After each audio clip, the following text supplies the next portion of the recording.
আসসালামু আলাইকুম everyone, welcome to our channel. আসলে আমি বিগত কিছুদিনে তো একটা না সেলস পোস্ট দিয়েই যাইতেছি, তারপরে ভাবলাম কিছু ব্যতিক্রম আপনাদের সাথে কিছু শেয়ার করি। সো তারই ধারাবাহিকতায় আমি চিন্তা করছি যে আমার ঘরে তো বেশ কিছু সাইড আছে। আসলে একটা শৌখিন মানুষ বা শখ করে যারা, বিশেষ করে কবুতরের শৌখিন যারা আছে, বিভিন্ন ধরনের শখ থাকে, তেমন আমার একটা ক্রেজি শখ আছে, সেটা হচ্ছে জালালি কবুতর পোষা। আমি এখন যে ঘরের ভিতর বসে আছি এটা আমার মূল ব্রিডার ঘর। এই ঘর নিয়েও আপনাদের আস্তে আস্তে সামনে ভিডিও দেখাবো ইনশাল্লাহ। তবে আমার টোটাল 7 জুড়েই তো মোটামুটি কবুতর আছে। সো তারই কিছু অংশ, যেমন আমার জালালির যে পার্টটা আছে, আমার ছোট্ট একটা শেড আছে, ফ্লাইং শেড আছে। ফ্লাইং শেড বলতে জালালি কবুতরগুলোরে যখন মন চায় তখন আটকে যেন রাখতে পারি, সেই শেড প্লাস হচ্ছে কবুতরগুলোকে চলেন আপনাদের আজকে শখ করাই। আশা করি আপনাদের ভালো লাগবে। কবুতরগুলো আজকে আমি ছাড়ছি, আজকে বাইরে বেশ রোদ। সো ওরাও হাঁটাচলা করছে, ওদেরকে দেখাবো ইনশাল্লাহ, চলেন। যেমনটা আমি বললাম, এই আমার মূল শেড থেকে বের হতে গেলেই আমার মূলত মূল ব্রিডার শেড আসে। খেয়াল করলে বুঝতে পারতেছেন যে বাইরে আমার বেশ কিছু কবুতর ঘোরাফেরা করছে এলোমেলোভাবে। এইগুলোই হচ্ছে প্রত্যেকটা আমার জ্বালালি কবুতর। যদিও দরজা খোলা মাত্র ওরা প্রচণ্ড আতঙ্কিত হয়ে যাবে, এই ঠিক যেমনটা দেখলেন আমি বেরোনো মাত্রই উড়াল দিল। আমি একটু জুম করে দূরের থেকে দেখাই, ক্লোজে গেলে তো আসলে দৌড় দিবে। যারা জানেন জালালি কবুতরের শখ সম্পর্কে বা ওদের নেচার সম্পর্কে, ওরা প্রচণ্ড আতঙ্কিত থাকে সবসময়। যদিও এরা আমার ঘরে পোষা। এখানে যে কালারগুলো দেখতে পাচ্ছেন, এই যে বিশেষ করে বুনোর উপরে গায়ে সাদা সাদা ফোট, কারণ কি আমি বহুত দিন পূর্বে একটা জালালি নর কবুতর আমি পেয়েছিলাম, সেখান থেকে আমার মূলত শখটার আবির্ভাব। তারপরে সে কবুতরটা আমার ঘরে থাকে, শেল্টার নেয় আমার এখানেই। তার সাথে একটা আমার গিরিবাস প্রজাতির কবুতর জোড়া নেয়, জোড়া নিয়ে যে বাচ্চাগুলো হয়, সে বাচ্চাগুলো বিশেষ করে এই টাইপের ক্ষয়ে চলে আসে। এই একটা হ্যাঁ, এই টাইপের কিছু কবুতর আসে এখানে। আমার বেশ কিছু ছাড়া পায়রা কবুতরও আছে। আর এই যে শেডটা দেখতে পাচ্ছেন, এটা হচ্ছে মূলত আমার জালালির শেড। ওরা এখানে ঘোরাফেরা করে, খাওয়া দাওয়া করে। আর এইখানে যে ধান গম বা আমার যে বুড়োর মিক্সচারটা দেখতে পাচ্ছেন, এই কবুতরের খাবারটা আমি মূলত আমার ব্রিডারের খাবার। এর সাথে আমি প্রতিনিয়ত চেষ্টা করি যে কবুতরের খাবারগুলো রোদ্রে দিয়ে খাওয়ানোর, কেননা আমরা তো আসলে সঠিকভাবে জানি না যে কবুতরের যে খাবারটা আমরা দোকান থেকে কিনতেছি বা কিনে নিয়ে আসতেছি, এটা কতদিন যাবত সেইখানে মজুদ ছিল বা আছে। এতে হয় কি, কবুতরের খাবার এক ধরনের ফাঙ্গাল ইনফেকশন জন্ম নেয়। যদি ওই ফাঙ্গালটারে আপনি কোনোভাবে একটু রোদ্রে দিয়ে নষ্ট করে দেন, রোদ্রে খড়খড়া করে খাওয়াতে পারেন, তাহলে এই ফাঙ্গালের সমস্যাটা, কবুতরের প্রবণতা, ফাঙ্গাল ইনফেকশনের সমস্যাটা, কবুতরের প্রবণতা কমে যায়।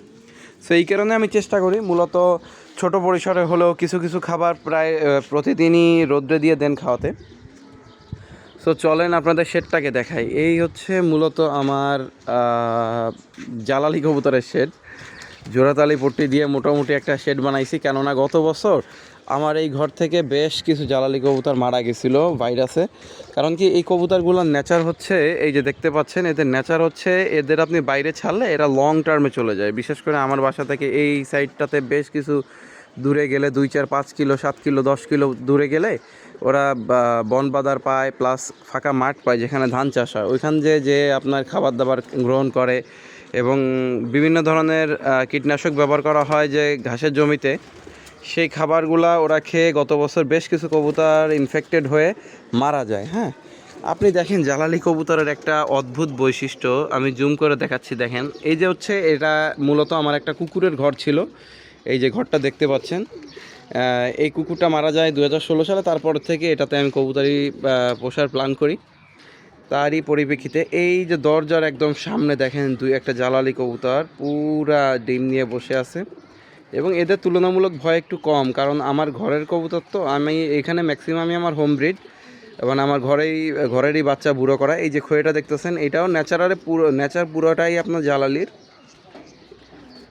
সো এই ছিল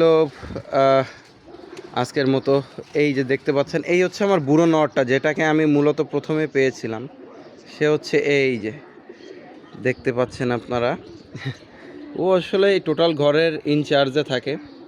এরপরে আলাদে যারা আসছে, বড় হয়েছে, যারা আছে এখনও, ও সব সময় রুল করার চেষ্টা করে।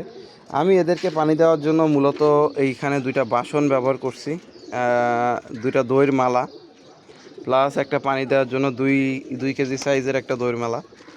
এবং আমি ছোট্ট করে একটা দরজা রাখছি। হ্যাঁ, এই হচ্ছে দরজা, দরজায় তালা সিস্টেমও রাখছি, কেননা জানেন শখের তোলা আসি, সো এই কারণে আমি চেষ্টা করি সবসময় তালা মারি রাখা।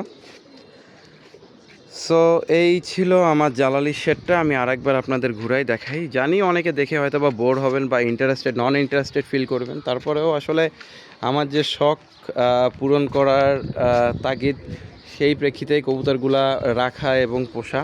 এই যে উপরে দেখতে পাচ্ছেন প্রত্যেকটাই জালালি কবুতর। এই যে ইভেন আমি যদি এদেরকে সবসময় ছেড়ে রাখি, এদের সাথে বাইরের থেকে অনেক প্রকার কবুতর, জালালির কবুতরের বাচ্চা প্লাস বুড়ো অ্যাডাল্ট এরা আসতে থাকে। হ্যাঁ, সো বাইরের কবুতর ভিতরে আসলে একটা ইনফেক্টেড হওয়ার ভয় থাকে, যার কারণে আমি কবুতরগুলো সবসময় আটকে রাখার চেষ্টা করি। বাট সপ্তাহের ভিতরে 2 দিন 3 দিন যদি না ছাড়ি, ওরাও অভিমান করে। সো এই কারণে এটা হচ্ছে আমার ছাড়া। এই সাইডে দেখলে ওই যে আমার ছেলে যাচ্ছে পুকুর পাড়ে, আমার বাবা আর আমার ছেলে হেঁটে হেঁটে আমাদের পুকুর পাড়ের দিকে যাইতেছে। জাস্ট মাঝখানে একটা ইররিলেভেন্ট শট নিলাম।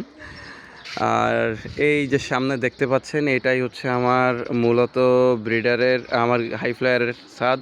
আই মিন যেখান থেকে আমি কবুতর উড়াই, প্লাস এই নিয়ে আলাদা একটা ভিডিও পরবর্তীতে আমি টোটাল আমার ঘরটা দেখানো নিয়ে একটা ভিডিও তৈরি করব ইনশাল্লাহ।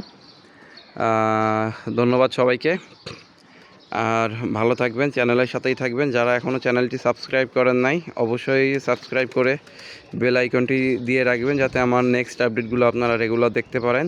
আর অবশ্যই কবুতরগুলো দেখলে মাশাল্লাহ বলবেন, কেননা আমি নজরে বিশ্বাস করি, আমি মুসলিম এবং নজর আছে, এবং নজর কাটানোর একমাত্র উপায় হচ্ছে মাশাল্লাহ।